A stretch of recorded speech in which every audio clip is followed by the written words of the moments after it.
Hey, sis. Are you finding yourself trying to make sure that everyone else is okay? Everybody around you, you just want to make sure everybody's okay. And what's making it exhausting is that you feel responsible for how they feel. Yep. Like you've been checking on people, trying to keep the peace, trying to make sure nobody's upset, trying to make sure everything is just like cool, calm, and collected all the time. But now it feels like you're carrying emotions that aren't even yours to carry. Nope, they're not even yours to carry. And now you're wondering, why do I feel like it's my job to keep the peace everywhere? Why do I feel responsible for fixing everything? How is that my job? That's how you're feeling now. And if that's you, let's talk about it. Because feeling responsible for other people's emotions just doesn't happen. Shouldn't happen. Because let me tell you why it happens though. Because a lot of times it's a learned pattern. Yep. And if in at any point in your life, like if you've ever had to keep the peace, avoid conflict, or manage other people's reactions, your mind has learned that it's my job to take care of everything. Like that may have been like you may have been trained to like mentally to feel like it's your job to make sure everything and everybody's okay.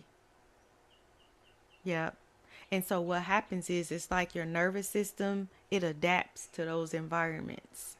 And so if your environment required you to stay aware, stay careful, be emotionally tuned in, then your body can stay like in that same type of mode. Yep. Even when it doesn't want to. Sorry guys, I have really bad allergies and so my eyes get puffy and dark. So if you ever see that, that's why. Um and so let me give you an analogy because if you stay in that mode even when you don't want to because you're so used to doing it, let me explain like what that may look like, okay? It's like walking into a room, like you're walking into a room and automatically like checking, just scanning and checking like the room. Let's say you have 50 people in the room and you walk in there, and because you're so used to and conditioned to do this, if you walk in the room, you want to know, like say you're at a party or a girlfriend's house or just out any type of outing. When you walk in, you're instantly, you may just start looking just to see how people are feeling or their vibe, but is it on, is it off, or are they feeling good, or are they feeling bad, or you may also wonder, like, is everything okay here? Did I forget something? Are they looking at me like that? Or do I need to fix something? You may do something like that. And before you even check in with yourself, you'll look for what is going on with everybody else. Yeah.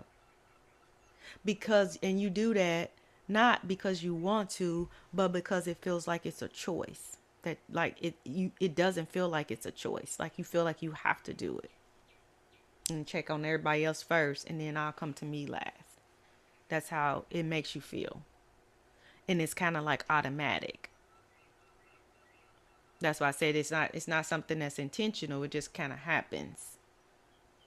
And you also may feel like you're responsible for everybody else's mood, for their reactions, for keeping things stable,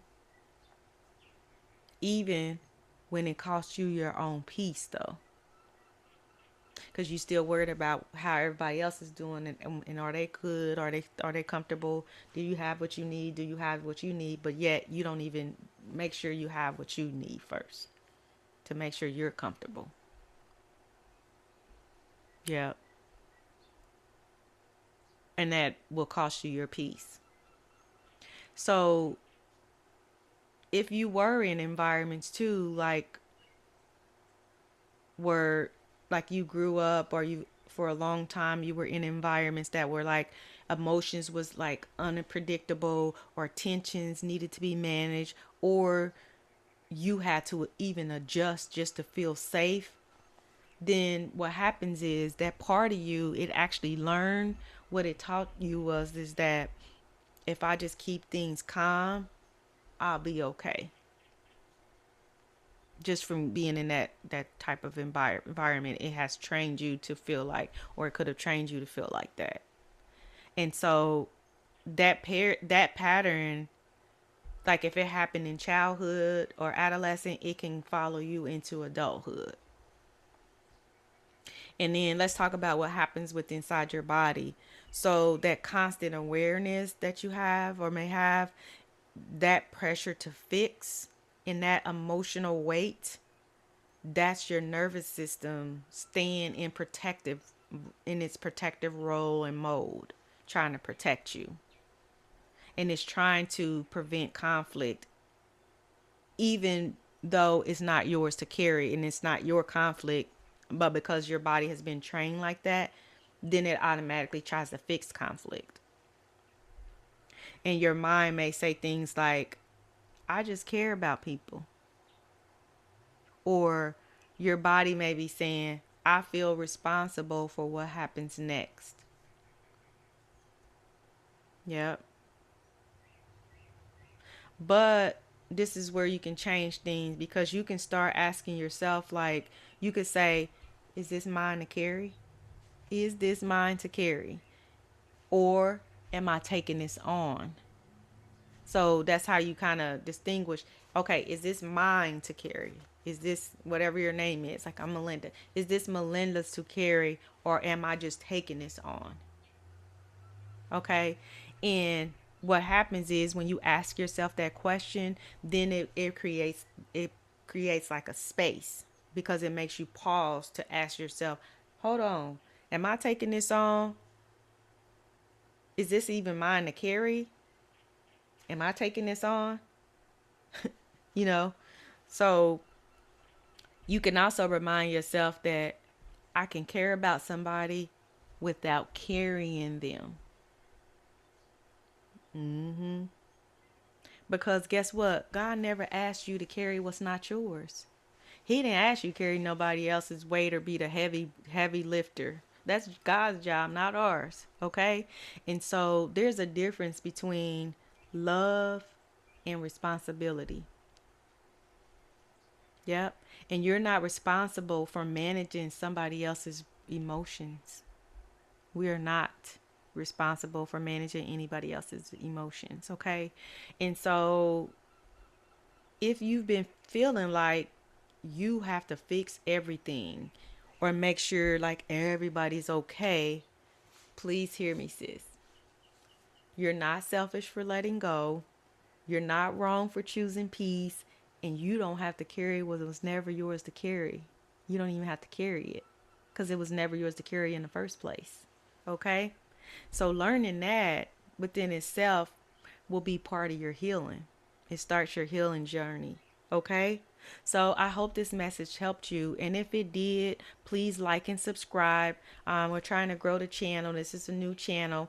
My name is Melinda. I'm a registered nurse, a life coach, and a mentor. And on our channel, we focus on faith, healing, and emotional wellness. And I always try to bring things that's going to help us live a more productive life, and also mentally and physically help us, with our emotional wellness, and also bring the faith aspect of it, to increase our healing, to help us, walk through this journey called life together. All right. So I hope this message helped you. And as always, I'm wishing you peace, love, joy, and happiness. And if this message touched you in any type of way, make sure you give me a thumbs up and tell me in the comments if this helped you or what part of it helped you. All right. Have a great day. Wishing you peace, love, joy, and happiness. Bye.